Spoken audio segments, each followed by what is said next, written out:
Bonjour, j'espère que vous allez bien, que vous avez la forme. Dans cette vidéo, on va continuer notre analyse du rapport de CoinGecko. Dans la partie 1, je vous laisse la vidéo épinglée plus haut. On a vu quelques éléments qui nous ont montré par exemple que l'USDT actuellement est le stablecoin à qui il faut faire le plus confiance. Donc si vous voulez mettre vos cryptos en stablecoin, il serait plus intéressant, il serait plus sûr pour vous de mettre ça en USDT.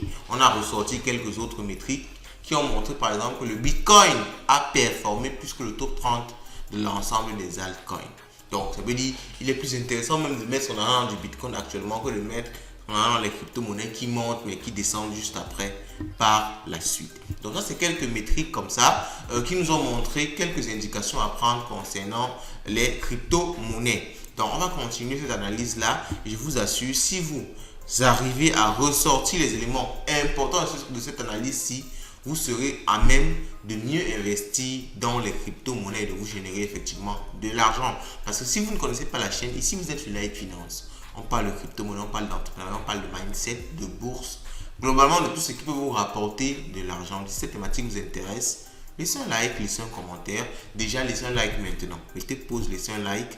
Et on se dit à tout de suite. Allons-y, let's go. Oh!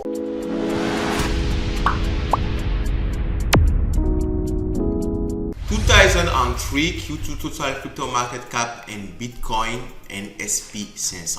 Alors ici c'est un graphique qui compare, n'est-ce pas, le Bitcoin, le SP500, le SP500 qui est un indice boursier qui représente les 500 plus grosses entreprises, je crois, aux États-Unis, et le market total des cryptos. Ok, donc ça représente vraiment ces trois éléments là et ça met ça sous forme de courbe. On a là en plus vert le market total des cryptos, en un peu orange là le Bitcoin market cap et le SP500 qui est en blanc. Ok, alors qu'est-ce qu'on peut voir, qu'est-ce qu'on peut tirer, n'est-ce pas, de ces trois éléments, de ces trois graphiques là. Alors il précise ici que le Bitcoin SP500 correlation, la corrélation entre le Bitcoin et le SP500 a changé.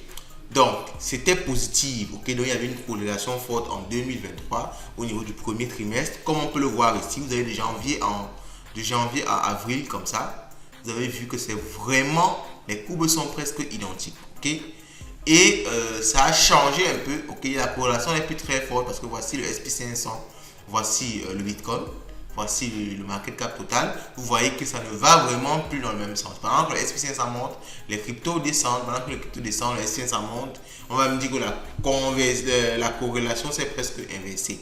Donc on dit ici le SP est quitté de 4000 à 4,400, ok, point au deuxième trimestre Q2 on the back of strong performance from mega cap and AI related stock while crypto remaining flat. Donc il y a eu un grand changement au niveau, n'est-ce pas, du SP500. On est quitté de 4000 à 4400.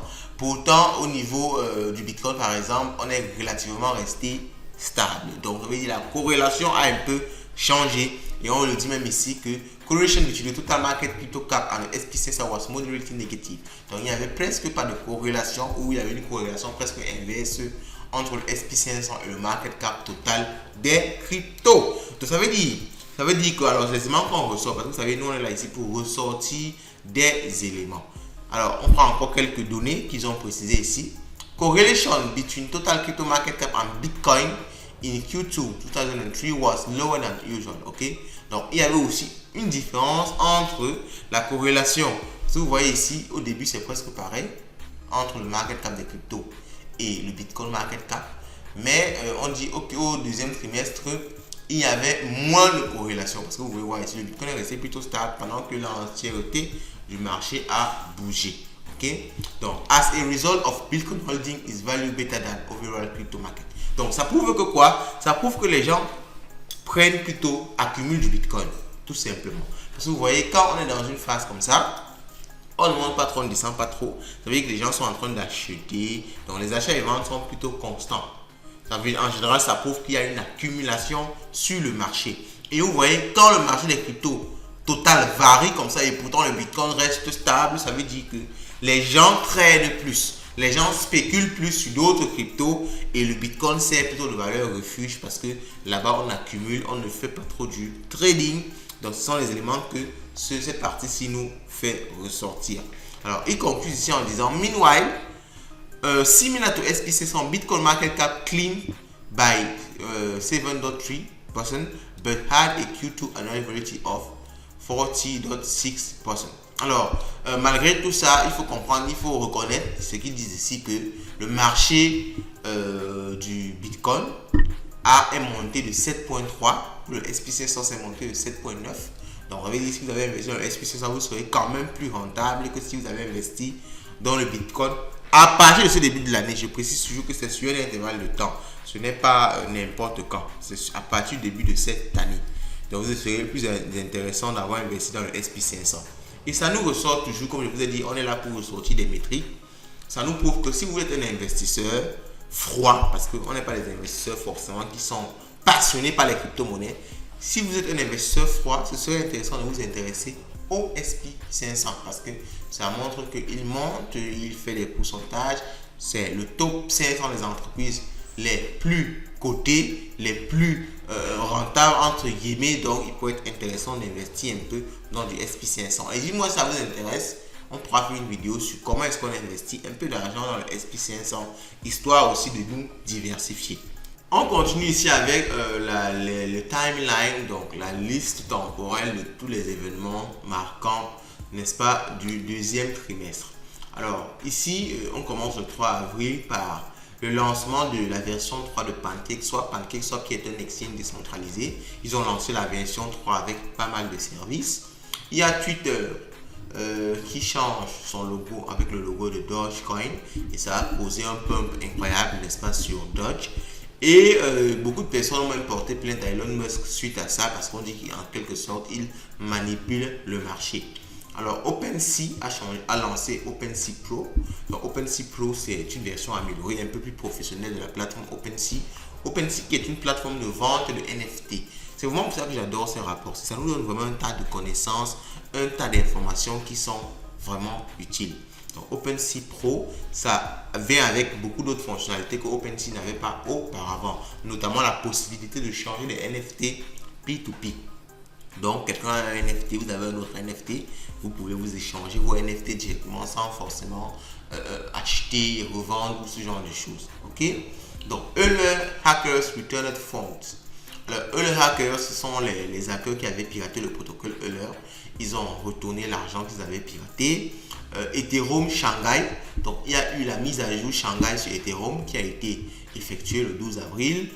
Blur, alors vous voyez vraiment comment les crypto-monnaies ça part vite. C'est en espace de quelques jours qu'il y a tous ces événements là.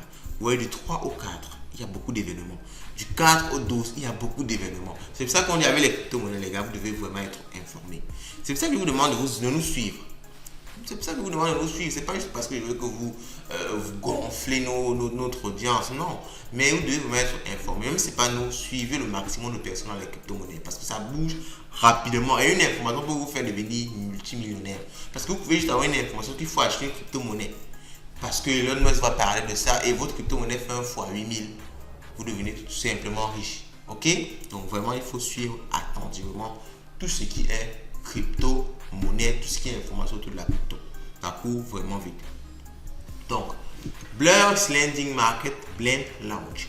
Donc, il y a la plateforme de lending de Blur qui a été lancée. Baladi paid out 1.5 million BTC bet. Donc, il y a eu un paiement de 1,5 million en Bitcoin pour un emprunt. Alors, Sui, c'est un protocole qui a lancé son mainnet finalement après beaucoup de temps avec son testnet. Je crois qu'on a fait une vidéo sur ça, je pense. Le Pepecoin qui était ce même coin là de blague là qui représentait cette grenouille verte, a atteint les 1 milliard de market cap. Alors le Pepecoin a rendu pas mal de personnes riches. Et moi-même, je ne peux pas vous mentir, j'ai gagné pas mal d'argent avec le Pepecoin en faisant du trading sur du Pepecoin. Lido Finance a lancé les withdrawals du SETH parce que vous savez, c'était bloqué depuis un moment. Et après, après la mise à jour Shanghai, il fallait permettre les withdrawals du SETH.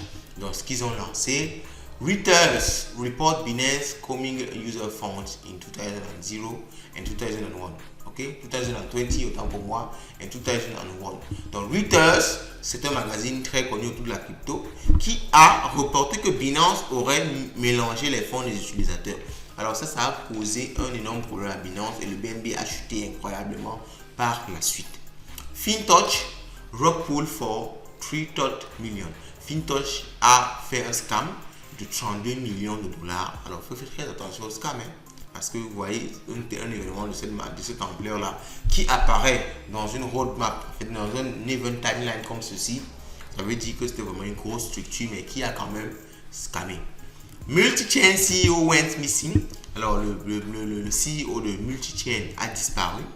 Alors, il faut aussi faire très attention à ça. Ça, c'est un peu un conseil que je passe comme ça à tous ceux qui sont dans le domaine de la crypto et qui ont des fonds en crypto. Faites très attention à vous, parce que comme c'est public, comme la blockchain est publique, comme les réseaux sociaux sont là, quand vous parlez de crypto-monnaie et qu'on s'imagine un peu que vous avez de l'argent en crypto-monnaie, on vous calcule. C'est pour ça que je fais vraiment très attention, moi, à ma vie privée. C'est pour ça également que je ne montre pas ce que j'ai. Déjà que je n'ai pas grand chose, mais j'évite de montrer même le peu que j'ai, parce que ça peut attirer des convoitises mal placées.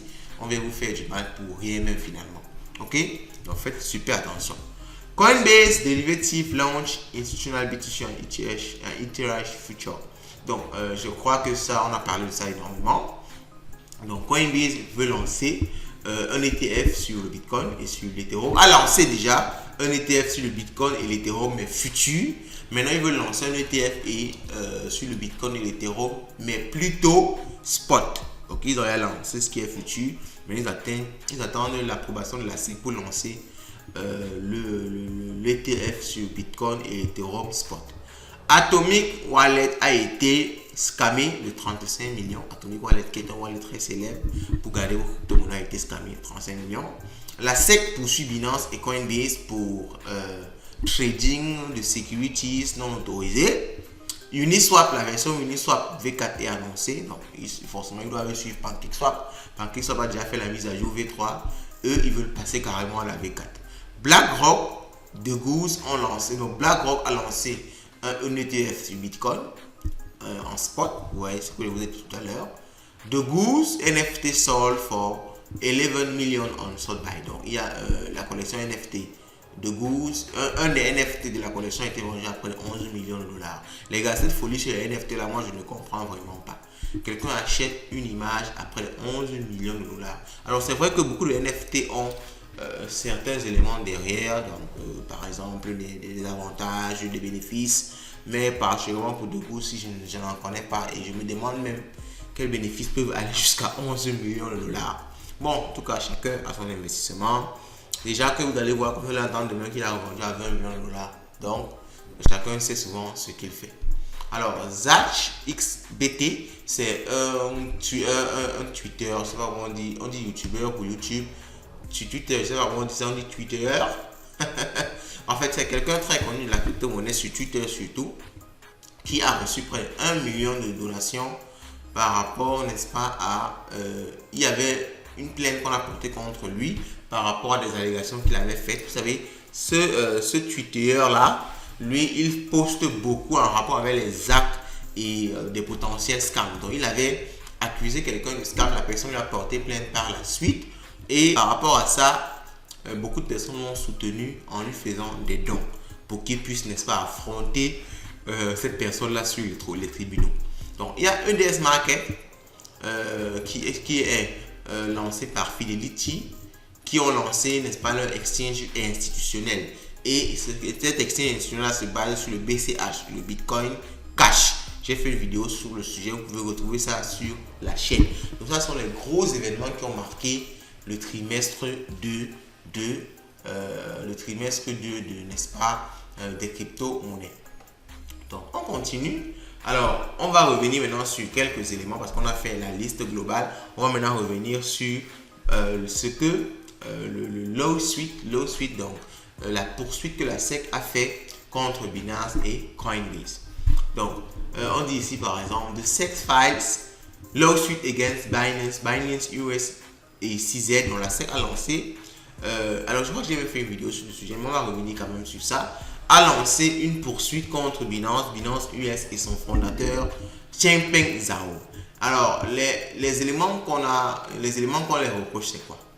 Ils ont opéré en étant non enregistrés aux États-Unis avec Binance.com et Binance US. ils ont vendu des securities avec le BNB, le BUSD, BNB Vault et Simple End Offerings. Ils ont vendu des securities, ce que la SEC n'approuve pas. Et ils ont fait de fausses déclarations aux investisseurs par rapport, n'est-ce pas, au contrôle qu'ils disent avoir sur Binance US. Specifically claim that BNB operate independently, en spécifiant que Binance US opérait de façon indépendante et pourtant ce n'était pas vrai. Donc ils ont fait également de la manipulation au niveau du trading. Alors ça sont des accusations, ce n'est pas encore confirmé. Alors la SEC a demandé à Binance US de bloquer leur fonds. Alors mais je ne pense pas que ça a été accepté. Je crois qu'il y a eu un élément il y a eu un accord qui a été trouvé entre les deux. Binance US announced that it's freezing all USD deposit and withdrawal, stopping all USD trading and will transition to become a crypto-only exchange. Donc Binance US a vraiment arrêté les activités aux États-Unis. Alors on ne sait pas pourquoi les États-Unis font ça. Moi je pense qu'au final ça va plutôt aller à l'encontre de leur on va dire avantage, à l'encontre de leur on appelle ça comment? Oui, c'est avantage parce que si vous clouez l'écosystème à votre niveau, soyez-en sûr, ça va se développer dans d'autres pays, ça va se développer en Chine et vous serez finalement les seuls à perdre. Je ne pense pas que c'est ce qu'il faut faire au niveau des États-Unis. Binance est un partenaire plus ou moins sérieux. Je pense qu'il fallait les accompagner pour pouvoir avoir quelque chose d'intéressant par la suite.